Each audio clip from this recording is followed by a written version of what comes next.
Produtores, ergam as mãos. Vocês prometem dizer a verdade, somente a verdade, nada além da verdade, em nome de Deus? Amém. Prometo. Prometem? Amém. Prometo. Quem nunca assistiu a um filme que retratou um julgamento e ouviu essa pergunta, né? Essa pergunta se refere às testemunhas chamadas a depor em um julgamento. Testemunhas que se comprometem a dizer a verdade. O mandamento de hoje tem muito a ver com isso. Não darás falso testemunho contra o seu próximo. É o 9º mandamento. Fique conosco para a gente falar mais sobre isso.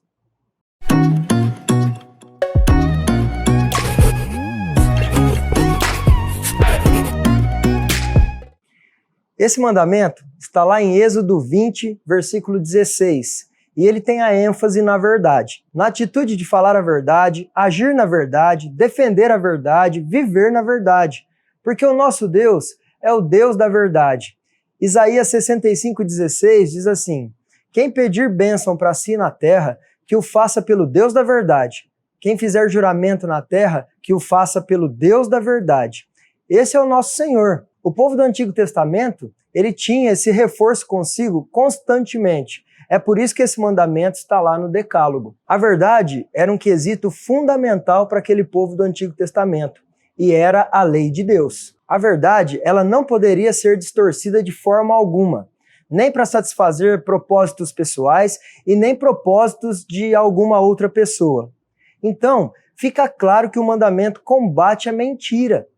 E se nós estamos dizendo aqui que o nosso Deus é o Deus da verdade, nós precisamos nos lembrar de quem está associado à mentira. A palavra diz que o diabo, desde o princípio, não se apegou à verdade, pois não há verdade nele. Quando mente, fala a sua própria língua, pois é mentiroso e pai da mentira. Isso está lá em João 8,44. O diabo é o pai da mentira. Deus está nos dizendo, se afastem da mentira e se aproximem da verdade. E como o mandamento fala de testemunho, olha esse provérbio. Provérbios 14, versículo 5. A testemunha sincera não engana, mas a falsa transborda em mentiras. O falso testemunho está cheio de mentiras.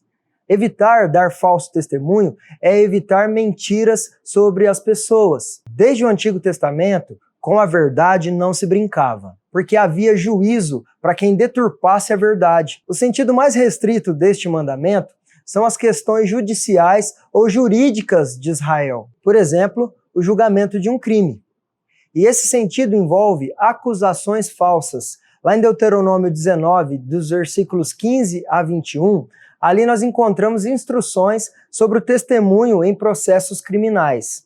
A verdade era algo tão levado a sério que só uma testemunha não era suficiente para confirmar um crime. Deveria haver 2 ou 3 testemunhas, segundo Deuteronômio 17, 6. E não é porque não se acreditava na pessoa que testemunhou, mas porque o testemunho era tão sério que ele precisava ser reforçado por mais pessoas. Precisava-se ter cautela para condenar alguém. Porque no Antigo Testamento, quando alguém fosse condenado, muito provavelmente ele seria apedrejado até a morte. E a primeira pessoa a atirar a primeira pedra seria a testemunha. A testemunha carregava a responsabilidade. Muito séria essa questão. Agora pensa no hoje. Nós não temos dificuldade alguma em banalizar o nosso testemunho em relação às pessoas, às situações. Mas no Antigo Testamento, a lei agia com energia sobre quem faltasse com a verdade numa ocasião dessas. Deuteronômio 19, dos versículos 16 ao 19. Se uma testemunha falsa quiser acusar um homem de algum crime, os 2 envolvidos na questão deverão apresentar-se ao Senhor diante dos sacerdotes e juízes que estiverem exercendo o cargo naquela ocasião. Os juízes investigarão o caso e, se ficar provado que a testemunha mentiu e deu falso testemunho contra o seu próximo, deem-lhe a punição que ela planejava para o seu irmão. Eliminem o mal do meio de vocês. Se uma falsa testemunha fosse descoberta, ela receberia a mesma pena que seria aplicada ao acusado. Assim, o perjúrio, ou seja, o delito em que alguém presta um falso testemunho ou faz uma falsa acusação, poderia acarretar até mesmo na pena de morte da falsa testemunha. Deus deu esse mandamento para que o povo tivesse um princípio. O princípio de zelar pela honra do seu próximo, zelar pelo nome do seu próximo e por sua reputação, zelar por sua vida. Mas esse mandamento alcança outras vertentes fora da área jurídica. O Breve Catecismo de Westminster traz a pergunta de número 77, que exige o nono mandamento. E a resposta é: o nono mandamento exige a conservação e a promoção da verdade entre os homens e a manutenção da nossa boa reputação e a do nosso próximo, especialmente quando somos chamados a dar testemunho. Olha que interessante. Devemos conservar e promover a verdade. Devemos zelar pela reputação do outro, especialmente quando nos é pedido testemunho. E quando nós somos chamados a dar testemunho? Claro que ao irmos até um tribunal dizer o que sabemos, mas também toda vez que precisarmos falar sobre alguém, sobre o caráter da pessoa, os atos, palavras ditas quando estávamos presentes e etc. Quando nos perguntarem sobre alguém, tudo isso também é dar testemunho sobre o nosso próximo. Se faltamos com algo, omitimos algo, aumentamos, contamos diferente, estamos faltando com a verdade, estamos quebrando esse mandamento. Estamos dando um testemunho falso sobre o nosso próximo. E se isso é exigido, nós precisamos também pensar sobre o que esse mandamento proíbe. Nós falamos aqui sobre o Breve Catecismo de Westminster, mas o Catecismo Maior de Westminster, ele traz uma lista enorme de proibições. E não há como lermos todas elas aqui e explicar, mas nós vamos deixar nesse estudo um link para você ter acesso a esse documento de doutrina e poder ler com calma. Na resposta à pergunta 145, o Catecismo traz diversas coisas. Vamos destacar algumas para entendermos o que é proibido pelo mandamento não dar falso testemunho. Você vai ver como isso é atual para nós e como faz parte do que devemos evitar se de fato estamos buscando uma vida de santidade. Proíbe que falemos de alguém qualquer coisa que prejudique a reputação da pessoa. Nós pecamos quando prejudicamos outros por meio de nossas mentiras. Mas existe uma coisa que quase ninguém se lembra. Nós também pecamos quando ouvimos um falso testemunho sobre alguém e não fazemos nada. E qual é a base bíblica para isso? Tiago 4,17. Quem sabe que deve fazer o bem e não o faz, comete pecado. Nós sabemos que o falso testemunho é pecado. Então, quando ouvimos uma mentira contada por alguém, quando aceitamos o falso testemunho dado sobre alguém, estamos sendo maus como quem conta e quebrando o mandamento. E muitas vezes participamos dessas coisas porque temos medo, por exemplo, de perder amizades. Ficamos preocupados porque se não ouvirmos tal pessoa, essa mesma pessoa pode falar mal de nós. Mas o mandamento ele tem o seu sentido passivo. Não ouvir falsos testemunhos. Não ouvir mentiras sobre outros. E isso é um desafio para nós, porque eu sei que isso pode ocorrer no seu local de trabalho, dentro da sua própria casa, nas conversas dentro do seu grupo pequeno, na roda de amigos, e você não quer se indispor com ninguém desses meios. Mas nós precisamos lembrar que é ordem dada por Deus, e mais vale agradar a Deus do que a homens. Nós devemos seguir a verdade em amor, como diz lá em Efésios 4,15. Confronte com amor, mas confronte. Outra coisa a ver com falso testemunho são as calúnias, ou seja, as informações desprovidas de verdade. E hoje, um local que facilita muito isso ocorrer, para crentes ou não crentes, se chama internet. É na internet que falamos o que queremos e quase sem pensar. Por que quase? Porque às vezes caluniamos os outros sabendo, sabe? A internet provoca outras coisas também. Na internet nós temos coragem para julgar pela aparência sem investigar a fundo. Na internet nos posicionamos contra pessoas abertamente sem nem avaliar, diferentemente quando nos deparamos com elas pessoalmente. No Evangelho de João está escrito, João 7,24, não julguem apenas pela aparência, mas façam julgamentos justos. A primeira impressão nem sempre prevalece.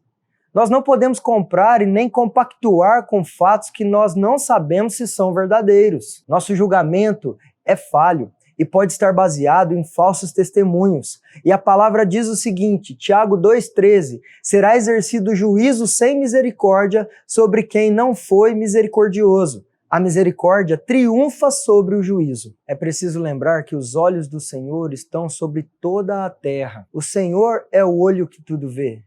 Nada escapa do Senhor. E dentro desse ponto, Ainda nós podemos mencionar o que ficou conhecido após o atual presidente dos Estados Unidos dizer fake news, notícias falsas. Na internet também nós temos coragem de passar adiante fatos que não sabemos se são verdade sobre outros. E quem nunca ficou tentado a passar adiante algo sobre alguém sem avaliar se é verdade o fato? Ainda mais na internet. Cuidado ao passar para frente notícias de pessoas sem averiguar. Cuidado ao se posicionar sobre algo em relação a alguém. Cuidado, você pode quebrar esse mandamento assim. Mas um outro ponto sobre não dar falso testemunho sobre alguém é a bajulação. Bajulação nada mais é do que falsidade. A falsidade é algo que não é verdadeiro, ou seja, mentira. Olha lá o Salmo 12, versículo 2. Cada um mente ao seu próximo. Seus lábios bajuladores falam com segundas intenções. Existe sempre uma segunda intenção por trás da bajulação. A bajulação é mentir sobre algo, ou concordar com algo que se discorda para se atingir um fim.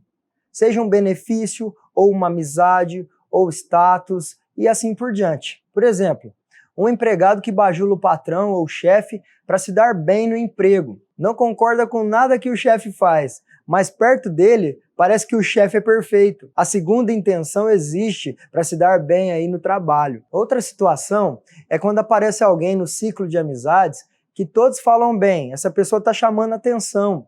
Uma pessoa de fora que todo mundo fica comentando e assim por diante. A pessoa sabe isso, é formada nisso, naquilo, veio de cidade grande, etc. E você, para se aproximar dessa pessoa, fica falando sobre coisas que você não gosta, que não concorda, apenas porque soube que a pessoa gosta. Outra coisa é quando queremos fazer parte de um certo grupo, então mesmo não concordando com as ideias do grupo, nós falamos que concordamos. A bajulação é falsidade e quebra o 9º mandamento. Agora vem a fofoca, hein? Ô Érico, o que é um mexeriqueiro? Não é o cara que vende mexerica. Nós podemos falar aqui de um outro ponto ligado a esse mandamento, que é a fofoca. O mexeriqueiro é o fofoqueiro. Fofoca é sinônimo de fuxico, mexerico, boato. E a fofoca, ela traz destruição, separação, brigas, mancha a imagem de quem se fala.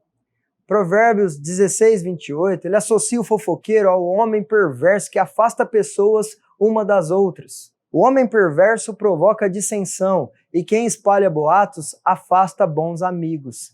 Isso é o que o provérbio diz. Lembra que o princípio desse mandamento é defender a honra, o nome, a reputação do outro? Quando fazemos isso, acabamos com a reputação do outro. Nós denegrimos a imagem do outro, prejudicamos o nome do próximo. E a fofoca é passar adiante algo sobre a vida de alguém, seja algo particular ou algo que aconteceu explicitamente.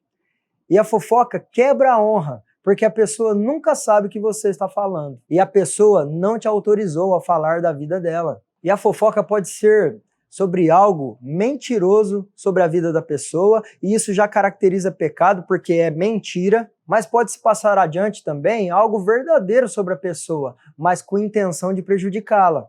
E aí, você fez mau uso da verdade e pecou contra a honra do seu irmão. Nós não podemos usar a verdade para ferirmos. Se tomamos conhecimento de algo que aconteceu com a pessoa e passamos adiante para ferir, pelo prazer de expor o outro, nós estamos pecando, mesmo que o ocorrido seja verdadeiro. Você quer um exemplo bíblico?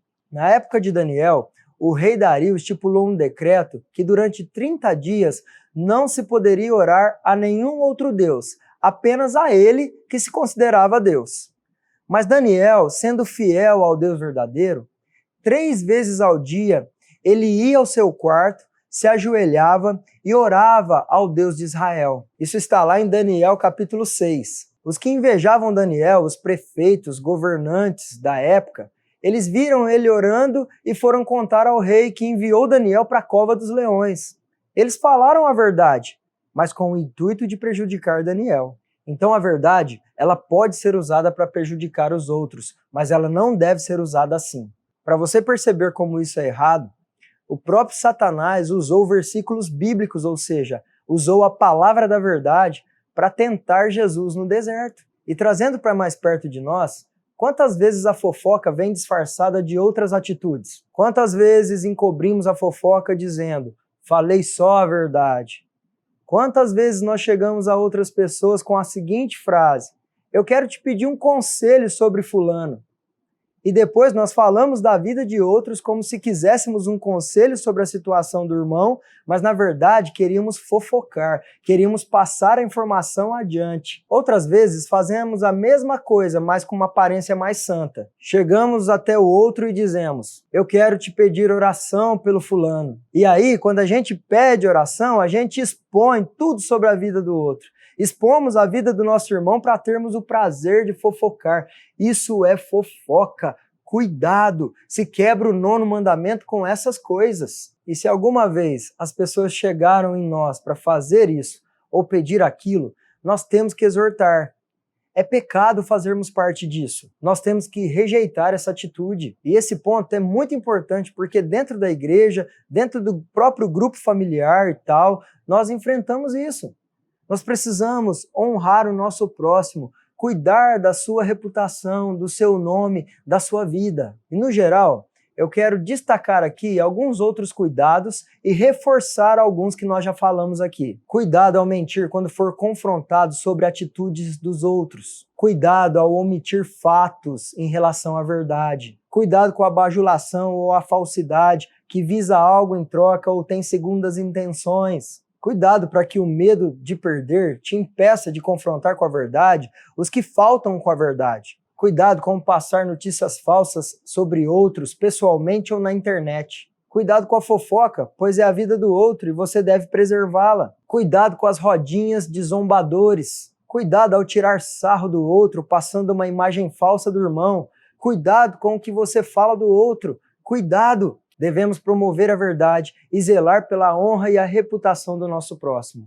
É um desafio obedecermos esse mandamento. É um desafio vivermos na verdade. Porque a mentira, aos olhos humanos, encurta caminhos, facilita situações, evita responsabilidades, mas podemos alcançar uma vida na verdade, sim. E sabe como viveremos na verdade? Trazendo uma pessoa para a nossa existência. Deixando essa pessoa nos governar, e essa pessoa é a própria verdade, essa pessoa é Jesus Cristo. E foi Jesus quem disse em João 14,6, eu sou o caminho, a verdade e a vida. Não há como cumprirmos esse mandamento sem Jesus. Nós precisamos que Jesus dirija as nossas atitudes, que Jesus domine nosso testemunho, que Jesus vença a mentira em nós. E Jesus, quando subiu aos céus, Ele trouxe a verdade para dentro de nós.